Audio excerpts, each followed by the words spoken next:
श्लोक 65.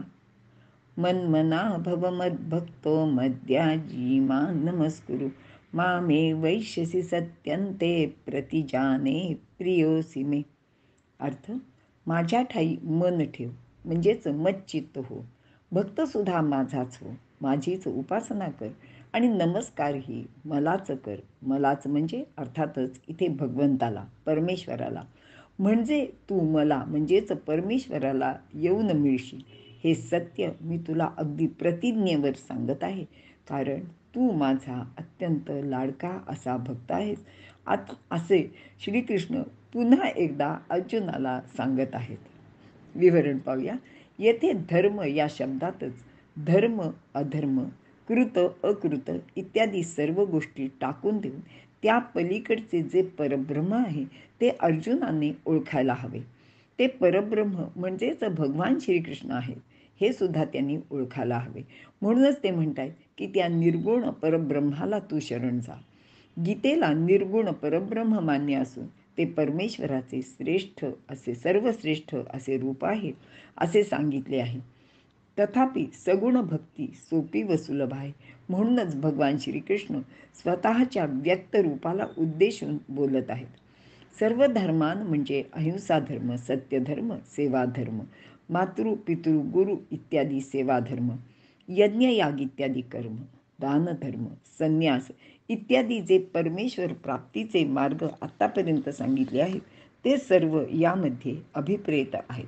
पण असे असले तरी अनेक मार्ग चोखाळण्याऐवजी मनात कोणतीही शंका न घेता, अगदी पापपुण्याची सुद्धा भीती न बाळगता केवळ एका परमेश्वराला शरण गेले तर तो आपला उद्धार नक्कीच करतो असे भगवान श्रीकृष्ण अर्जुनाला अगदी प्रतिज्ञापूर्वक सांगत आहेत.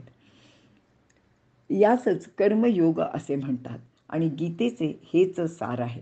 गीता धर्म म्हणजेच ज्ञानमूलक व भक्तिप्रधान कर्मयोगाची परंपराच आहे असे लोकमान्यांनी गीता रहस्यात सांगितलेले आहे. पान क्रमांक 833. ज्ञानदेव सांगतात की मी तू हा द्वैतभाव सोडून दे. अर्जुनाने केवळ भगवंतालाच म्हणजे श्रीकृष्णालाच शरण जावे आणि त्याचाच विचार मनात करावा. सर्व कर्मामध्ये परमेश्वरालाच पाहावे. बाह्य आणि अंतरा आपुल्या सर्व व्यापारा मज व्यापका ते वीरा विषयो करी असं ज्ञानदेवांनी सांगितलेलं आहे.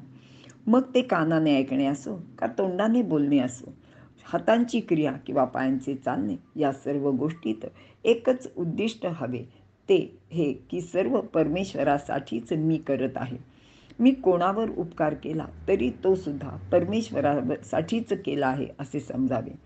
ऐसे भलती ये अवस्थे मी तू ते तू माते भोगीसी ऐसे आयते वाढेल सुख.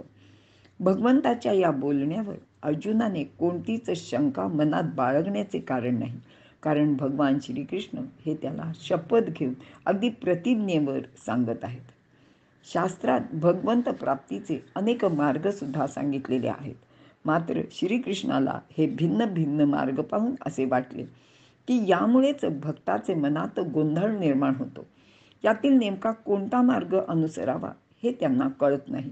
म्हणूनच चित्तशुद्धीचे अनेक मार्ग सोडून म्हणजेच सर्व धर्मान परित्यज्य अर्जुनाने एकट्या भगवान श्रीकृष्णाला शरण जायला हवे. म्हणून तयाचे काही चिंतिना आपुल्या ठाई तुझे पापपुण्य पाही मीची होईन. अर्जुनाचे निमित्ताने भगवंताने हा उपदेश आपल्या सर्वच भक्तांसाठी केला आहे आणि तसे त्याने आपल्याला आश्वासन सुद्धा दिलेले आहे.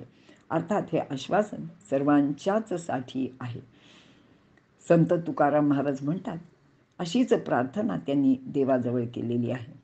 ते म्हणतात, जळो ते जाणीव जळो ते शहाणीव राहो माझा भाव विठ्ठला पायी.